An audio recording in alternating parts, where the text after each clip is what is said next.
예, 안녕하세요. 홍순례입니다. 홍순례 박사 TV에서 사주, 장명, 꿈의 몽, 한자, 교양에 관한 동영상을 올리고 있습니다. 많은 성원을 부탁드립니다. 자, 이번 시간에는 사주 이야기 세 번째로 사주와 역의 관계에 관해서 살펴보도록 하겠습니다.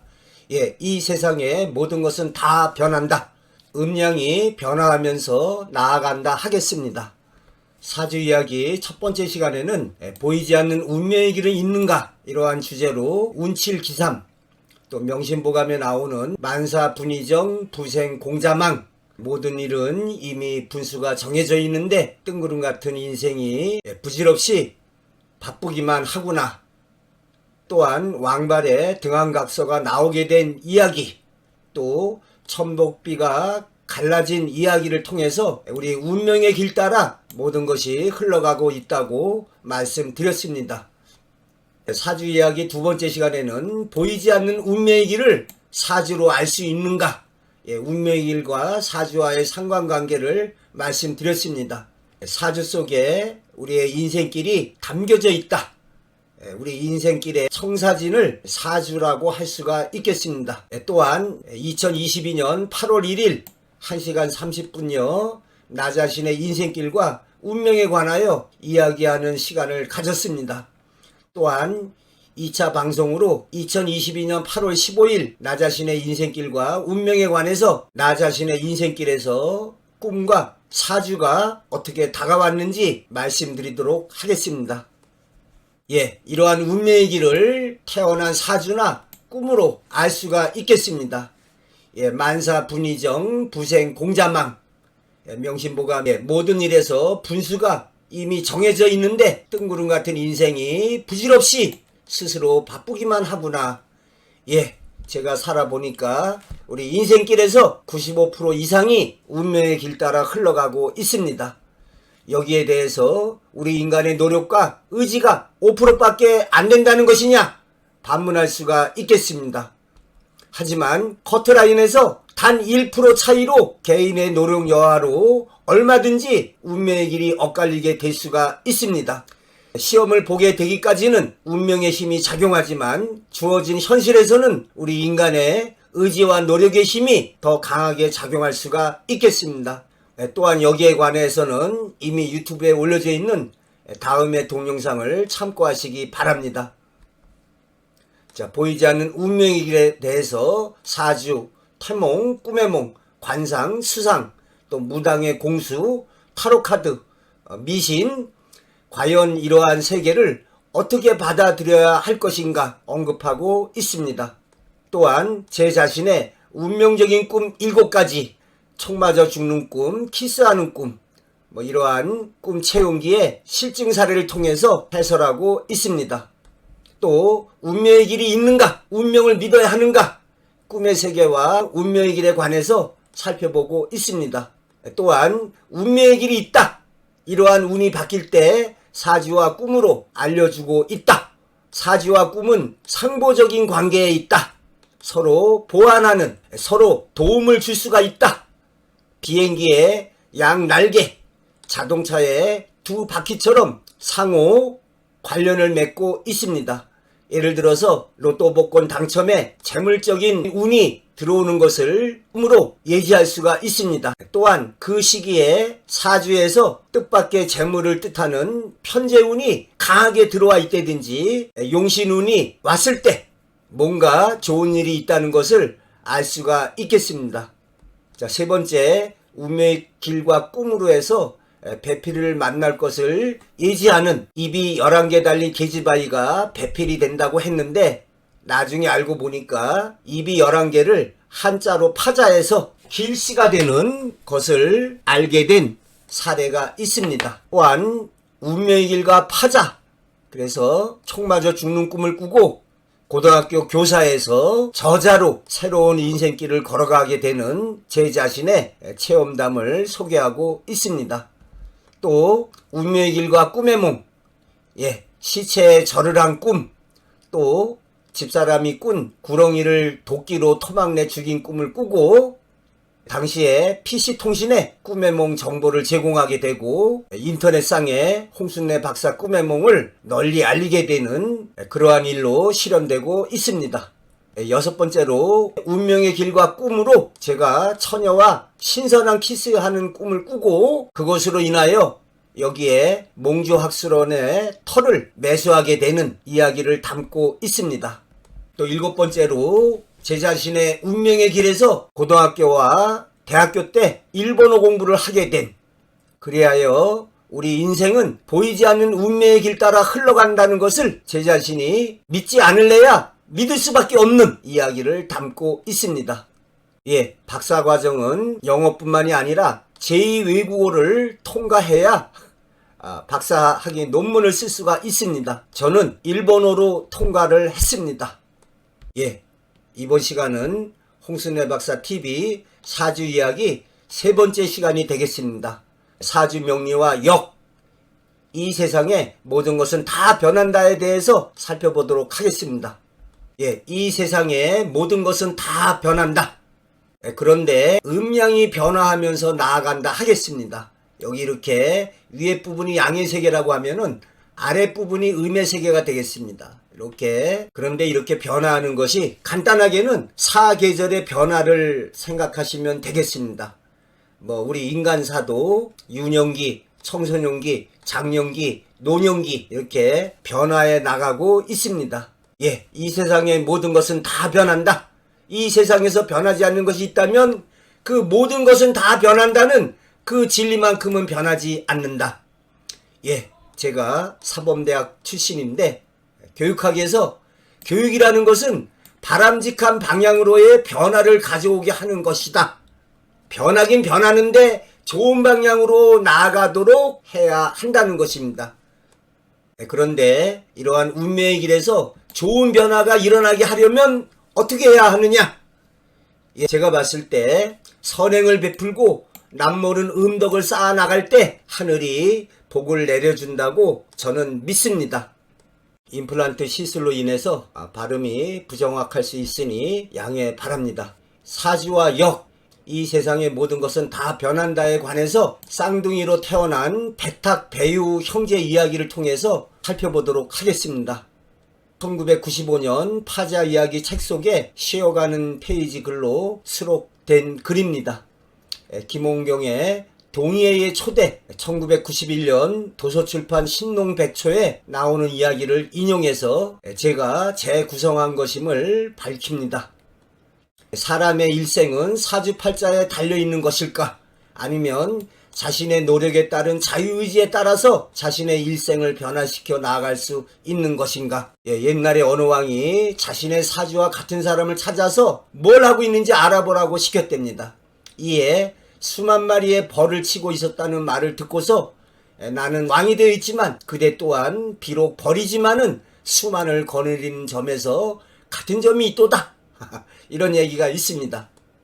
예, 어느 분이 자신이 대통령이 되는 꿈을 꿨다고. 그래서 제가 그랬습니다. 상징적으로 좀 높은 자리, 귀한 신분으로 장차 나아갈 수가 있다. 꼭 대통령이 안 된다 하더라도. 그런데 또 어떻게 보면은 많은 물고기 키우는 양어장의 주인이 될 수가 있다. 이렇게 해몽을 해드린 적이 있습니다. 어찌 보면 타고난 운명에 달려있는 것 같은 점도 있지만 중요한 것은 자신의 인생은 자신에게 달려있다는 것을 알아야 할 것입니다. 옛날에 배우 백탁 두 형제가 쌍둥이로 태어났습니다.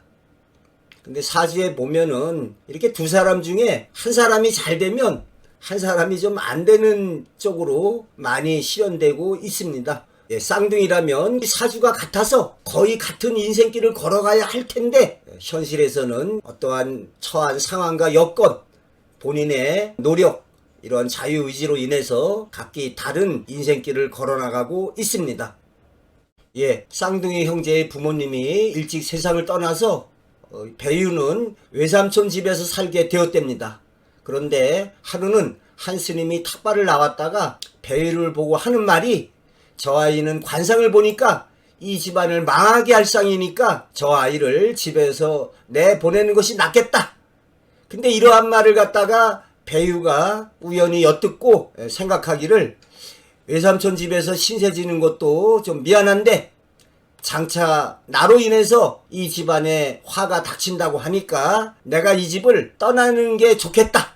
그래서 집을 가출하게 됩니다.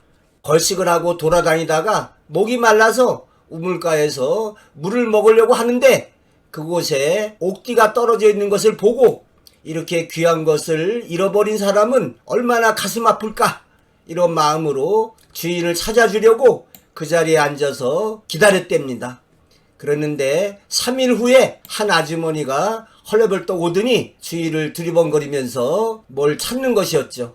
그래서 배우가 무엇을 찾고 계십니까? 그러니까 아주머니가 울면서 하시는 말씀이 우리 아들이 억울한 일을 당해서 옥에 갇혀 있는데 옥띠를 매물로 바쳐서 아들을 구하려고 가지고 가다가 잃어버려서 찾는다. 이것을 본 배유가 이것이 잃어버린 옥띠입니까? 하고 옥띠를 갖다가 찾아준 거죠. 아주머니는 물을 마시고 급하게 가느냐고 옥띠를 놓고 간 것이었고요. 그 후에 아주머니는 자식의 목숨을 무사히 살릴 수 있었습니다. 그 후로도 배유는 떠돌아다니면서 어렵게 지내다가 할 수 없이 다시 외삼촌 집으로 되돌아오게 됩니다. 그런데 또 지난번 스님이 우연히 집에 들렸다가 배유를 보고 관상을 보니까 장차 재상이 되겠다 이렇게 말을 하는 거예요. 그러니까 외삼촌이 아니 스님 지난번에는 안 좋게 말씀하시더니 이번에는 좋게 말씀하시는 게 대체 어이된 일입니까? 그러니까 스님이 말씀하시기를 무슨 까닭인지 몰라도 저 아이의 얼굴의 상이 달라져 있다. 그간에 무슨 일이 아마 있었을 것이다. 이렇게 얘기를 하죠. 그런데 배유한테는 뭐 특별한 일이 기억나지 않았습니다. 원래 은혜를 입은 사람은 잊지 못하지만 베푼 사람은 잊혀지는 법입니다. 제가 군대 있을 때 그래도 좀 말랐지만 구보 하나는 잘했습니다.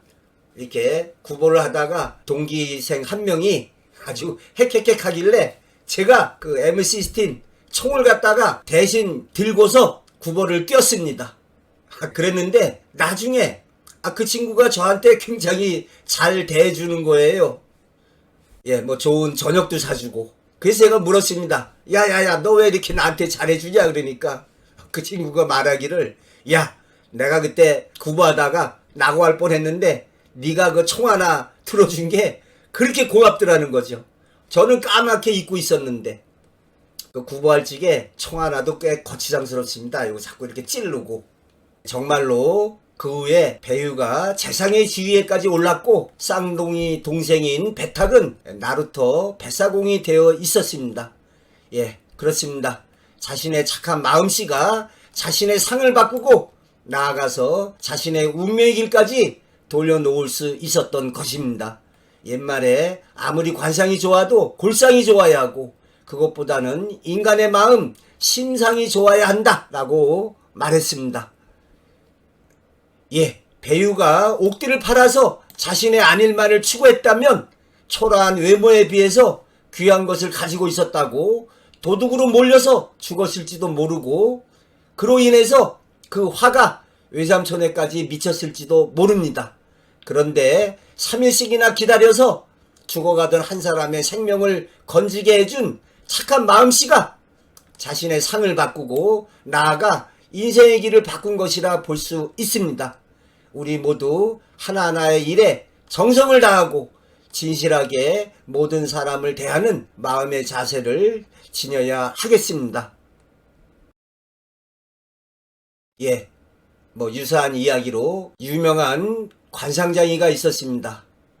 그런데 이 관상장이가 보니까 어떤 사람이 거지의 얼굴상인데 부잣집 영감으로 살아가고 있었습니다. 그래서 하도 이상해서 그 사람한테 그 이상하다. 당신은 내가 관상을 본 바에 의하면 아주 거지로 살아야 되는데 어떻게 이렇게 부자로 살고 있느냐? 그렇게 묻습니다. 그러니까 이 사람이 나도 모른다. 그러니까 관상장이가 그러죠. 잘 생각해봐라. 여태까지 살아오면서 뭐 좀 착한 일 한 거 없냐? 그러니까 이 부잣집 영감이 글쎄 나 살아오면서 뭐 착한 일 한 것도 없는데 이 관상장이가 잘 생각해봐라. 그러니까 이 사람이 글쎄 내가 좀 살아오면서 그래도 한 가지 내가 좀 잘했다고 그렇게 생각한 때가 있었다는 거예요. 뭐냐 그러니까 어느 해 장마가 몹시 져가지고 이렇게 보니까 그 강가에 뭔가 시커먼 것이 둥둥둥 떠내려오더래요.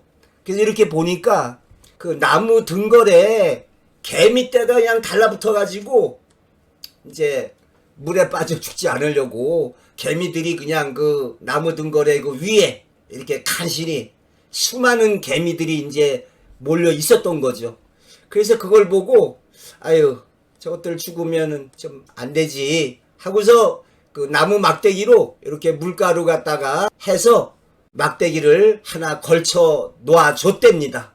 그러니까 개미들 입장에서 야 살았다 하고서 그 막대기 타고서 이렇게 무트로 나오게 된 것이었죠. 수많은 생명을 살려낸 것이죠. 뭐 그래서 그런지 그부터 이 사람이 잘 풀려서 이렇게 부자가 됐다는, 참 우리가 선행과 남모른 음덕을 쌓을 때 로또 당첨 등의 복받는 인생길이 펼쳐지거나 아니면 복이 오지 않는다 할지언정 영화에 나오는 우주선의 투명 보호막처럼 자신을 지켜주고 막아주게 돼서 뜻밖의 재앙이나 화를 막아준다고 저는 믿습니다. 이번에는 반대로 탐욕스러운 행위로 무너진 운명의 길 사례를 살펴보겠습니다. 명심보감의 천명편에 나오는 유명한 얘기가 되겠습니다. 천망은 회회하나 소위 부르라. 하늘의 그물은 넓고 넓어서 엉성하지만은 빠뜨리는 법이 없다. 우리가 살아가다 보면 인간사에서 참 버꾸라지, 법망을 갖다가 살살 빠져나가는 그런 못된 놈들이 많습니다. 그러나 그런 못된 놈이라 할지라도 하늘의 그물인 이 천망은 피할 수가 없을 것입니다. 오이 심은 데 오이 나고 콩 심은 데 콩 난다. 이건 중요한 말은 아니겠습니다. 한문에서 가장 많이 쓰이는 수사법이 대국법이 되겠습니다. 그 다음 문장이 중요한 거죠. 이 나라에는 알 수 없는 게 두 가지가 있다. 하나는 개구리가 어느 쪽 방향으로 튈 것이냐. 또 하나는 대원군의 그 시커먼 속마음을 모르겠다. 훨씬 더 생동감 있게 다가오죠. 이병주의 소설 가운데 천망이라는 소설이 있습니다. 그래서 제가 이 명심보감의 구절을 생각하고 읽어봤습니다. 어떤 내용이겠습니까? 뭐 나쁜 놈이 아주 쫄딱 망하는 그런 내용이겠죠. 어느 마을에 고리대금업을 하는 아주 탐욕스러운 부자 영감이 하나 있었습니다. 가난하고 어려운 사람이 찾아와서 땅 문서를 맡기고 돈을 얼마 빌려가죠. 그리고 그 사람이 그 빚을 갚기 위해서 이제 머나먼 타지에 가서 한 2, 3년 열심히 일해가지고 이제 돈을 벌어서 그 땅 문서를 찾으려고 그 부잣집 영감에게 찾아갑니다. 근데 그 기쁜 마음에 돌아오는 길에 밤늦게 찾아갑니다. 그러면은 그냥 정상적이라면 그 빌려준 돈 받고 땅 문서 내주면 되는데 이 부잣집 탐욕스러운 영감이 묻습니다. 오다가 누구 만난 사람 있나? 그러니까 없습니다. 그러니까 이 땅 문서를 받고 좋아하는 사람에게 방 안에 있던 뭔가를 집어가지고 뒤통수를 쳐서 죽입니다. 그렇게 죽이고 뒷뜰에다가 안매장을 하는 거였죠. 그런데 이 부자 영감에게는 그 머슴이 하나 있었습니다. 그런데 이 머슴도 부자 영감처럼 아주 못된 놈, 제대로 일도 안 하고 게을러 터진. 그래서 그날 밤도 어디 마실 나가서 노름하다가 들어오려고 하는데 앞에 대문으로 들어오면 부잣집 영감이 또 뭐라고 하니까 딴에는 몰래 온다고 뒷담을 갖다가 휙 넘었는데 그 영감이 거기 이렇게 딱 서 있었던 거죠. 그래서 이 머슴이 놀래가지고 자기 붙잡으려고 기다리고 있었구나. 그렇게 생각했는데 웬걸 진짜 더 놀라기는 그 영감탱이가 더 놀라는 거죠. 아니 여기서 뭐 하십니까? 그러니까 이 탐욕스러운 영감이 당황해가지고 여기 나무를 심어 하면서 거짓말을 하는 거죠. 그리고 실제로 거기다가 나중에 나무를 하나 심습니다. 머슴이 생각하기에 뭐 밤중에 나무 심는 게 좀 이상했지만 그냥 지나갔는데요. 근데 소설에 보면은 그 시체 위에다가 복숭아 나뭇지를 뭐 심어놔서 그런지 나중에 이제 자라서 이게 꽃이 피는데 그렇게 아주 색깔이 짙은 그러한 꽃이 펴가지고 이 사람들이 막 와서 구경하고 자 저거 저 이상하다 저 나무 이러니까 그럴 때마다 이 영감탱이가 그냥 쏜살같이 나타나서 사람들이 그 나무 근처에도 오지 못하게 하는 겁니다. 예, 그 무렵에 이 머슴이 뭐 점심 먹고 일하러 나가지도 않습니다. 주인 영감이 야 이 자식아 일하러 안 나가? 그러면은 아유 졸린데 한잠 자고 나가야지. 그래서 주인 영감이 뭐라고 막 야단치려고 하면 아유 저 복숭아 나무 밑이나 한번 파봐야겠다. 이런 식으로 머슴이 협박을 합니다.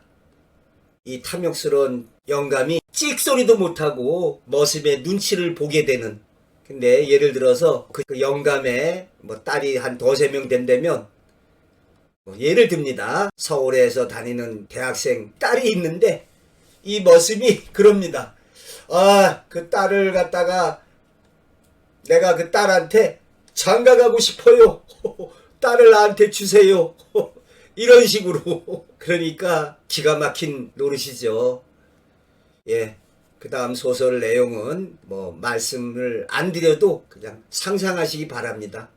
뭐 예를 들어서 자식 중에 누구 하나는 교통사고로 급사하고 또 누구 하나는 미쳐가지고 정신병원에 입원하고 집안이 완전히 쫄딱 망하게 되는, 예, 법의 그물을 피했을지언정 하늘의 그물은 가만히 내버려 두지 않습니다. 제가 여기 유튜브 동영상으로 원수에게 시집가거라 이러한 동영상이 있습니다. 계시적 꿈의 사례로 들었는데 거기에도 보면은 중국에서 일어난 일이라고 하는데요. 그 아주 탐욕스러운 그 호시 영감이 미모의 처녀를 갖다가 자기 것으로 만들려고 그 처녀의 아버지하고 남동생을 죽이는 그런 이야기가 나옵니다. 그래서 나중에 아주 천벌을 받게 되는, 예, 자세한 얘기는 직접 살펴보시기 바랍니다. 예, 개인적으로 제 인생에 가장 후회되는 가장 가슴 아픈 이야기가 있습니다. 여러분에게 들려드리고 싶은 이야기입니다. 요것도 함께 좀 시청하시면 좋겠습니다. 예, 사주와 역, 이 세상의 모든 것은 다 변한다에 관해서 살펴보고 있습니다. 제가 좀 재미나게 하려고 이런 우스갯소리 얘기를 많이 합니다. 예, 제가 언젠가 들은 얘기인데 지옥으로 간 사람이 하나 있었습니다. 그런데 그 염라대왕이 야 이 자식아, 내가 그래도 네 소원 하나를 좀 들어주겠다. 여기 지옥에 형벌이 아주 여러 가지가 있는데 네가 그 중에 받고 싶은 형벌을 받게 해주겠다. 그러니까 이 사람이 예, 고맙습니다. 근데 이 지옥을 갖다가 구경시켜 주는데 어느 쪽에 갔더니 찌개로 혓바닥을 갖다가 그냥 잡아 빼고 이 사람은 그냥 고통에 소리치는. 저 사람은 왜 그렇습니까? 그러니까 저놈은 거짓말을 하고 남을 속인 놈이다. 어때 저거 하겠느냐? 그러니까 아이고 안합니다. 또 어디 가니까 어떤 사람은 막 뜨거운 불 속에서 막 괴로워하는, 그것도 화형당하는 거 못할 거죠. 또 어떤 사람은 이렇게 뾰족뾰족한 바늘 위에서 두루누워 있고 막 여기저기 찔리는. 또 어떤 사람 봤더니 막 채찍으로 두들겨 맞는. 그러니까 지옥의 형벌 가운데 다들 끔찍한 것들 아닙니까? 그런데 어느 곳을 딱 보니까 어떤 사람이 변소, 예, 쉽게 말해서 퍼세식, 절간의 변소처럼 이렇게 사람이 변을 보면 변이 밑으로 이렇게 떨어지는. 근데 어떤 사람이 이렇게 딱 보니까 그 옷이 이렇게 보니까 똥에 좀 젖어 있는 거예요. 그런데 그 변기 위에 쭈그리고 앉아 있더랍니다. 이 사람 생각하기에 야 그래도 저거는 조금 더러운 똥 같은 게 묻어 있지만 그래도 저거는 쭈그리고 앉아 있는 거니까 그래도 저게 제일 낫겠다 해가지고 나 저거 하겠습니다 그랬답니다. 그러니까 그 저승사자가 그래 알겠다 그러더니 거기 그 변소 위에 똥tuk한 위에 쪼그리고 있는 사람 보고 야 5분간 휴식 끝 1년간 잠수 그러니까 변기에 있는 사람이 네 그러면서 그 안에 똥통 쪽으로 푹 들어가더랍니다. 아유 제가 좀 한번 웃어보시라고 또 이야기 또 알고 있는 분들은 재미없었겠지만요. 자, 이 못된 놈은 그렇게 똥간에서 걸터 앉아만 있으면 되는 줄 알았는데 알고 보니까 5분간 휴식 시간이었던 거예요. 또 1년간은 똥통 속에 들어가서 처박아 있어야 하는 예, 모든 것은 다 변합니다. 이 변한다는 것이 한자로는 역자가 되겠습니다. 예를 들어서 무역이다 뭐 이렇게 주고받는 거, 또 역지사지 그래서 처지를 바꿔서 그것을 생각해봐라 역지사지라고 우리가 많이 쓰고 있습니다. 입장 바꿔 생각해봐. 예, 이 주역은 일명 역경이라고 합니다. 바뀐다는 게 이렇게 변한다는 겁니다. 이렇게 일정하지 않고 이렇게 변해간다. 예, 그래서 여기에 대해서는 여러 가지 설이 있는데 이 역이라는 그 한자는 일과 월이 합쳐진 자다. 해와 달이 이렇게 변하는 것처럼 또는 해가 요 밑에 말물자 밑에 요자는 좀 이렇게 걸어간다. 그 어디 횟집에 가면 새우가 걸음아 나 살려라 이렇게 가는 거를 연상하시기 바랍니다. 해가 이동하는 그것도 해의 위치가 변하겠죠. 세 번째로 도마뱀의 색깔이 변화하는 여기 요 앞부분이 날일자가 도마뱀의 머리통 또 밑에는 몸체 생각하시면 되겠습니다. 그래서 이 색깔이 변화한다. 또는 그 깃발이 나부끼는 깃발이 가만히 있지 않고 바람에 이렇게 불면은 좀 변하지 않습니까? 그래서 이 한자로 드날릴 양자를 보면은 제방변의 요 역자하고 좀 비슷합니다. 그렇게 기억을 하시면 좋겠습니다. 이 세상에 모든 것은 다 변한다. 명심하시기 바랍니다. 예, 우주와 자연이 변화해 나가듯이 우리 인생길도 변한다 하겠습니다. 뭐 10년이면 강산도 변한다. 뭐 지구명에도 볕들날이 있다. 예, 화무 11홍이요 건불새 10년이라 열흘 붉은 꽃이 없고 10년간은 권세가 없다. 예, 주식 시세가 변하고 뭐 가상화폐 시세가 변하고 부동산 시세가 변합니다. 작년에 뭐 부동산이 천정부지로 솟아올랐는데 요즘에는 뭐 폭락한다고 이렇게 모든 것이 변하고 있습니다. 남녀의 애정도 사랑해서 결혼했지만 얼마 안 가서 이혼하는 참 걱정입니다. 지금 뭐 제가 알기에 30%가 넘었는데 어떤 누군가는 뭐 40 몇 프로라고 그렇게 얘기를 하더구만요. 예, 그 삼국사기 백제 본기에 보면은 백제는 동월륜이요 신라는 여월신이라 백제는 보름달이요 신라는 초승달이다. 그럼 보름달이라는 것은 이제 점점점 기울어져 간다는 것만 남았고 반면에 초승달은 점점점 달이 커지겠죠. 백제의 국력은 쇠퇴하고 신라는 점점점 국력이 강해진다. 예, 주식 투자하는 분들, 부동산 투자하시는 분들 잘 아셔야 됩니다. 지금이 보름달이냐? 지금이 초승달이냐? 예, 일제하에 잡지명 가운데 폐허라고 있습니다. 왜 잡지명을 갖다가 짓기를 좀 재수없는 다 타고 다 무너지고 아무것도 없는 폐허로 이름을 정했을까? 예, 우리는 이제 더 이상 물러날 곳이 없다. 이제 우리에게는 전진만 있을 뿐이다. 역으로 지었다고 보시면 되겠습니다. 자, 주식을 살 때 어디서 주식을 사는 것이 제일 좋겠습니까? 당연히 요 지점에서 주식을 매수하는 것이 절대로 손해보지 않겠죠. 자, 우리가 인생 무상이라는 말을 쓰는데요. 상이라는 것은 항상 상이라는 뜻입니다. 항구적인 변치 않는 불변을 뜻합니다. 기준선을 뜻하기도 합니다. 여기에서 이게 바로 상이 되겠습니다. 그런데 우리가 또 불상하다라는 말을 씁니다. 불상은 상이 아니다. 예, 그래서 기준선보다 좀 아래로 있을 때, 한겨울에 거지가 옷도 못 걸치고 추위에 달달달 떨고 있을 때, 에고 불쌍해. 즉 기준에 미달됐을 때 우리는 불쌍하다고 합니다. 예, 인생 무상에서 무상이듯이 우리 인생에서 항상 상은 없습니다. 즉 우리 인생길도 변한다는 것입니다. 사주에서 대운, 세운, 월운, 일운, 시운이 변하듯이 거지에서 부자가 될 수가 있고 건강한 몸이 불구가 될 수가 있습니다. 좋아해서 결혼했으나 이혼에 이르기도 합니다. 이렇게 모든 것은 다 변하고 있습니다. 이러한 자연과 우주의 변화, 우리 인생사의 변화를 사주에서는 명과 운으로 살펴보고 있습니다. 예, 한편 불교적으로도 재행무상이란 말이 있습니다. 예, 우주 만물은 항상 생사와 인과가 끊임없이 윤회함으로 한 모양으로 머물러 있지 않다. 결국 재행무상도 이 세상의 모든 것은 변한다는 것을 나타내주는 말이라 하겠습니다.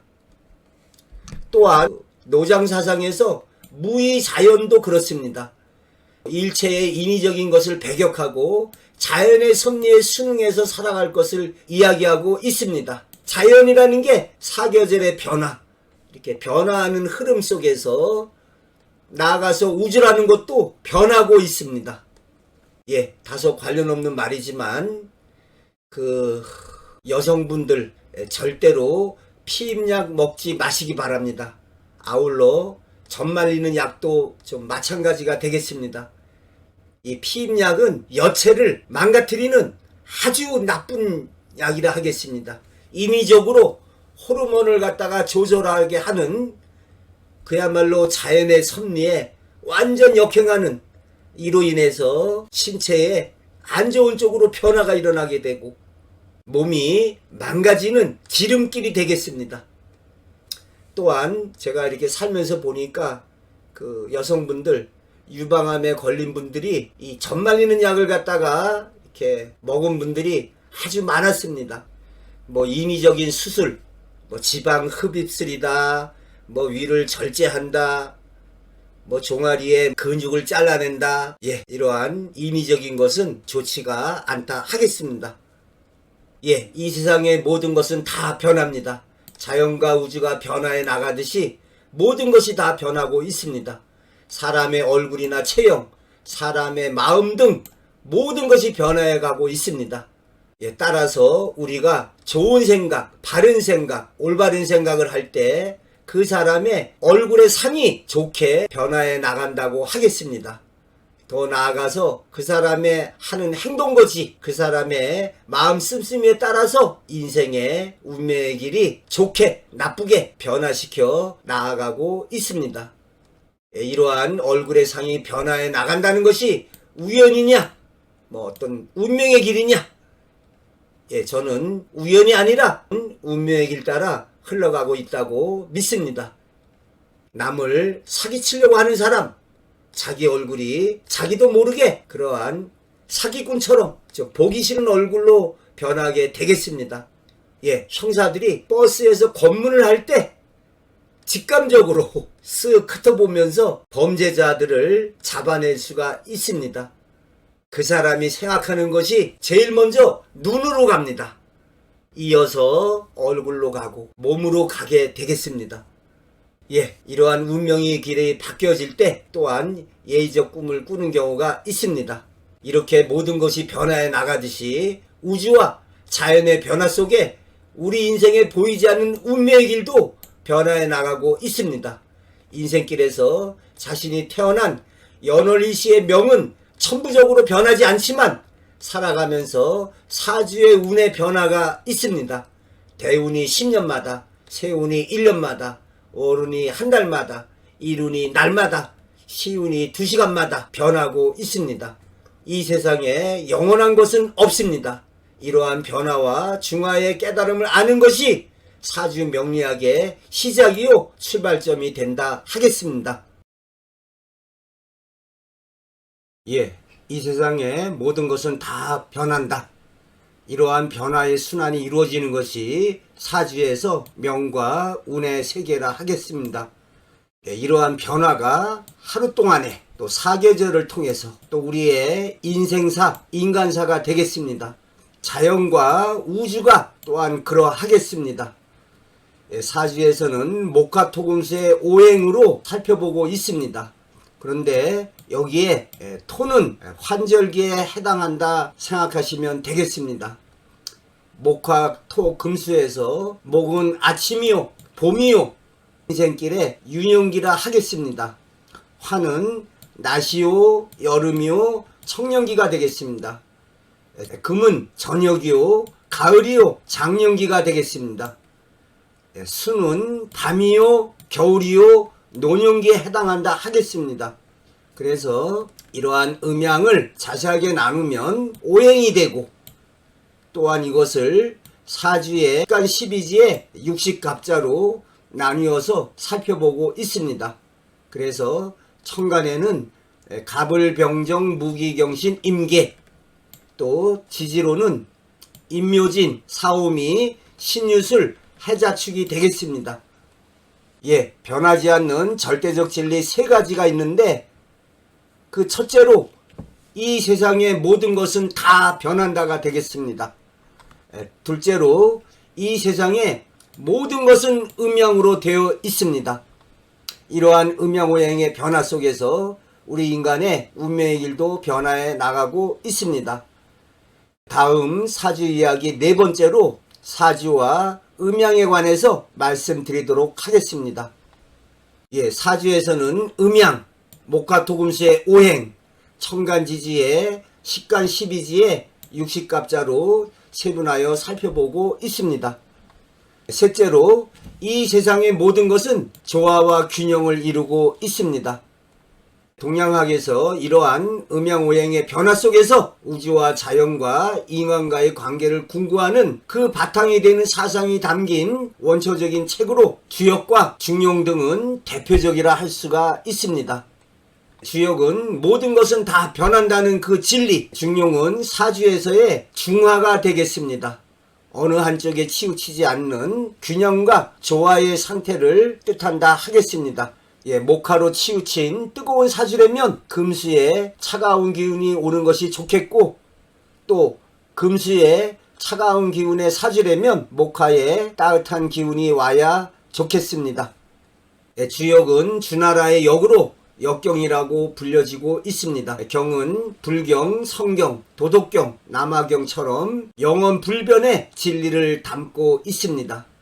공자님의 위편 3절 고사가 있을 정도로 공자님은 주역의 세계에 천착했음을 알 수가 있습니다. 이 세상의 모든 것은 다 변합니다. 음이 극에 달하면 양이 일어나고, 양이 극에 달하면 음이 일어나고 있습니다.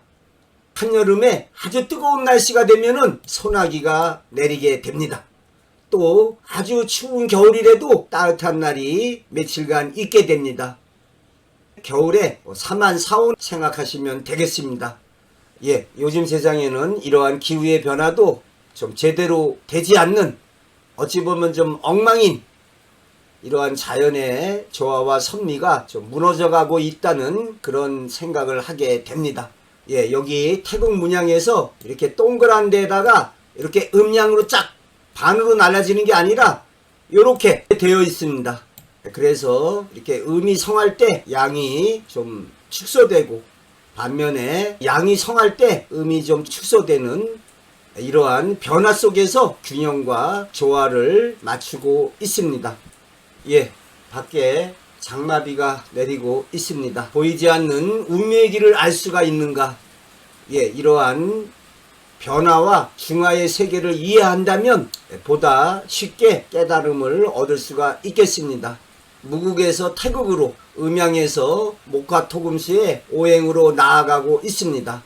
이것을 사주에서는 보다 좀 세밀하게 식간 12지의 육식갑자로 살펴보고 있습니다. 여기 주역은 자연 만물의 변화와 생성의 법칙을 음양 이기의 원리로 해설하고 있습니다. 우주 속에 존재하는 모든 현상의 원리와 이치로서 형이 상의 것인 이와 구체적 성질로서 형의 하의 것인 기로 구성되어 있으며 이 둘의 결합으로 만물이 생성된다는 음양 이기의 원리가 되겠습니다. 이것을 사주에서는 천간과 지지로, 천간은 기호 이상이 되겠습니다.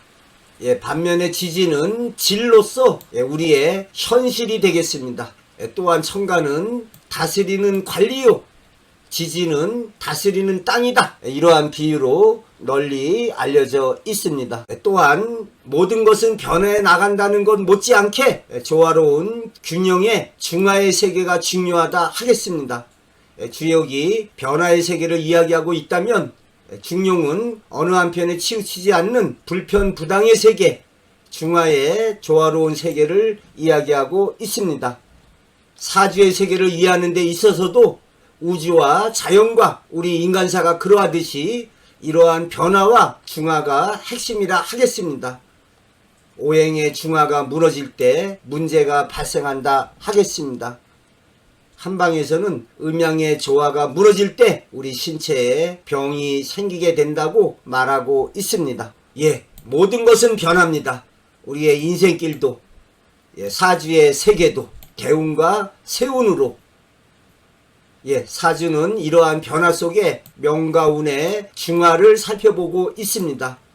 원국 명조의 팔자에다가 대운, 세운, 월운 등 음양오행인 목화토금수의 조화와 균형을 살펴보는 것이 사주를 보는 것이라 하겠습니다. 음양에서 오행으로, 오행에서 식간 12지의 육식갑자로 나아가고 있습니다. 여기 이렇게 제가 천간과 지지를 적어 놨는데요. 사주 원국의 8자가 이 식간 12지가 좀 골고루 조화롭게 들어간 사주가 좋은 사주, 무난한 사주라 하겠습니다. 어느 한쪽에 쏠려 있는 사주는 대운과 세운의 흐름이 어떻게 되는가에 따라서 잘 되면은 대박이요, 안 되면은 쪽박의 인생길이 펼쳐지겠습니다. 몇 번 말씀드리지만 사주 명리학은 음양오행의 학문이라 하겠습니다. 이러한 음양오행이 변화해 나간다 하겠습니다. 사주에서는 대운과 세운의 흐름으로 그 변화를 살펴본다 하겠습니다. 사주에서 오행의 목화토금수는 목은 목이 아니라 만물의 성장의 기운, 생명의 시작을 뜻합니다. 화는 불이 아니라 번성함, 무성함을 뜻한다 하겠습니다. 또한 토는 흙이 아니라 어떠한 멈춤, 중간, 조절, 변화의 분기점을 뜻하고 있습니다. 금은 쇠가 아니라 성장을 멈추게 하고 굳어지게 하는 기운이 되겠습니다. 숙살지기, 가을은 죽임의 계절이라 하겠습니다. 수는 물이 아니라 수렴 저장하는 기운, 모든 생명력의 근원, 휴식, 이렇게 이해를 해야 하겠습니다. 이렇게 사주의 운이 변하듯이 우리 인간의 운명의 길도 변화하고 있습니다. 사주는 우리 인간의 운명적인 길을 보여주는가? 보여줍니다. 사주란 곧 그 사람이 태어났을 때의 해와 달, 우주의 별자리가 어떠한 상태였는지를 8자의 간지로 나타내주고 있습니다. 출생한 연월일시의 간지인 명과 앞으로의 추세를 보여주는 운으로서 인간의 운명의 길을 판단하는 것이 사주의 세계라 하겠습니다. 그래서 일본에서는 사주 추명학이라는 말로 부르고 있습니다. 중국에서는 삼명이라고 그래서 계산한다, 추산한다, 어림 잡는다, 이러한 의미가 되겠습니다. 이러한 사주내의 목화토금수 오행의 명과 운의 변화에 따라 우리의 인생길이 펼쳐지고 있습니다. 예, 다음 시간에는 사주 이야기 네 번째로 사주와 음양 오행의 관계에 대해서 살펴보도록 하겠습니다. 예, 알림사항으로 홍순례 박사 TV를 검색할 때 이렇게 뒤에 꿈의 몽, 사주, 장명, 한자, 교양으로 검색하시면 좋겠습니다. 많은 성원을 부탁드립니다.